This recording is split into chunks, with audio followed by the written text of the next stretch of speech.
from San Diego. He is Nathan Fletcher, one of the distinguished supervisors from San Diego. You're kind of partial to supervisors, aren't you? Just slightly. Thank you. To our co-chairs, I want to thank all the members of the task force. As a county supervisor, I have outlined behavioral health as my highest priority, and I work on it every single day. Issues of mental health and substance abuse, and I'm the vice chair of our continuum of care, our regional task force on homeless. But I will tell you, when you sit in a room with folks who have such an array and diversity of experience, much greater experience and much greater knowledge than I do, you learn a tremendous amount. And it really challenges some assumptions or things you have, and it sharpens or reinforces things that are best practices. And so I'm grateful to be a part of this group. And you know, when we see the challenges of those who are on shelter, this is very real. I represent a supervisorial district of almost 700,000 people. I have some of the wealthiest areas of California and some of the poorest areas of California. I live in the community of City Heights, and when I go for a run in the morning, I see people who sleep in their cars. Yeah. When you go through the canyons, you see people who live in the canyons. When you go out with outreach workers, you see children who are doing their homework in tents. As a combat veteran, I see some of those who are suffering from serious mental illness and addiction.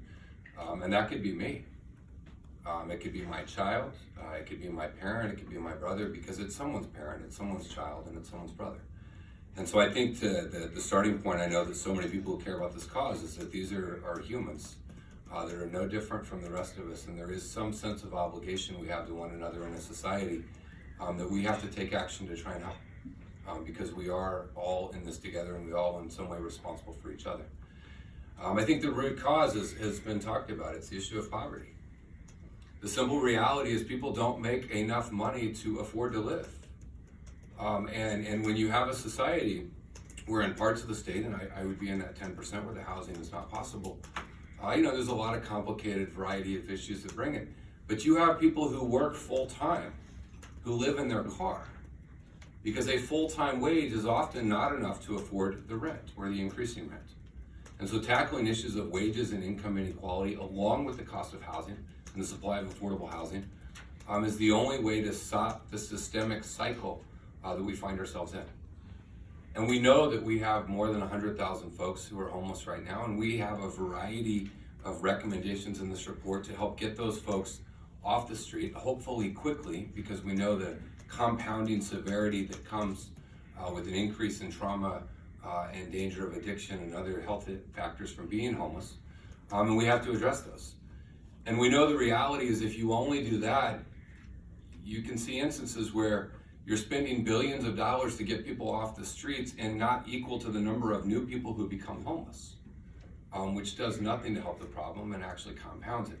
And so we know that the prevention things have to be done. Both the short term and the long term. We know that we have to deal with the immediacy of the folks who are still there. And we have a series of recommendations, I think, that can provide a roadmap to do that. But we as a group did not invent any of the recommendations. The recommendations have all been best practices, and we helped focus them, and we helped encapsulate them, and we helped put them together as a roadmap. But what we did that is new is this legally enforceable obligation. Because the reality is, as an elected official in government, we do the things we are required to do first. We ensure every child in California in K through 12 has a school. They're not all equally easy, equally good, and we're trying to address that. But there's not a single child that doesn't have a school to go to. We ensure we're in compliance with the Americans with Disabilities Act, with the Clean Water Act, the Renewable Portfolio Standards. And then after we've done the things that we legally have to do, then for everything else we try really hard. And there are a lot of folks trying very hard to address this issue. But when you have a problem like homelessness that is not exclusively the responsibility of a city government or a county government or a state government or a federal government, then where does the buck stop?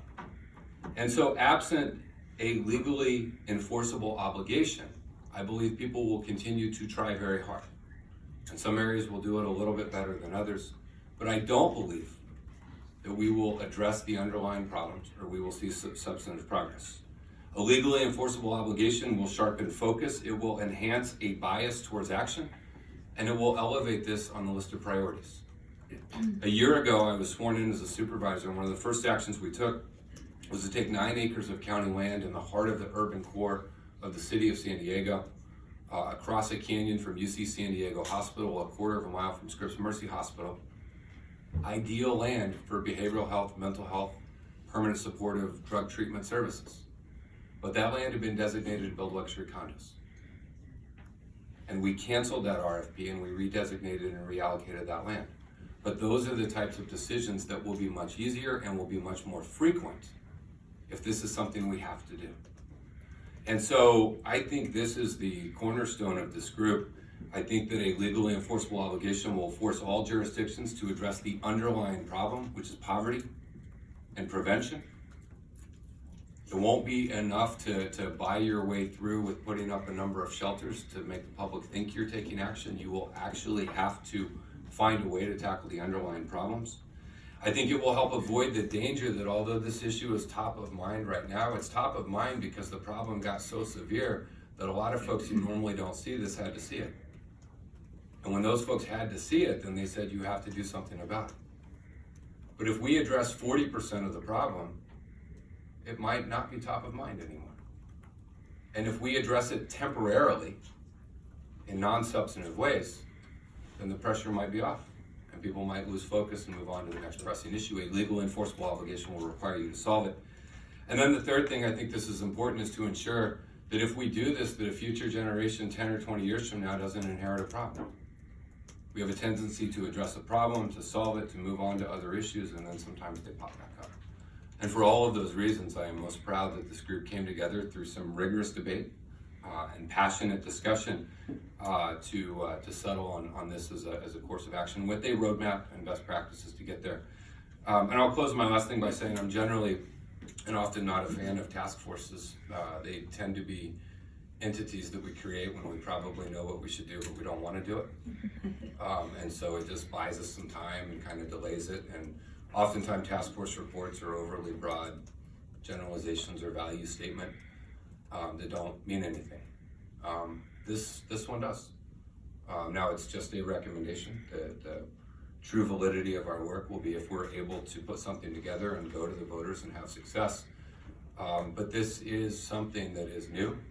It is something that is creative. It is something that is bold. It's something that scares the staff of every local government and state official in California. But at the end of the day, if we're truly committed to solving this problem, then we should be truly committed to putting an obligation on ourselves to get it done. And I'm very proud of the work we did as a group and appreciate it tremendously. Thank you. Thank you.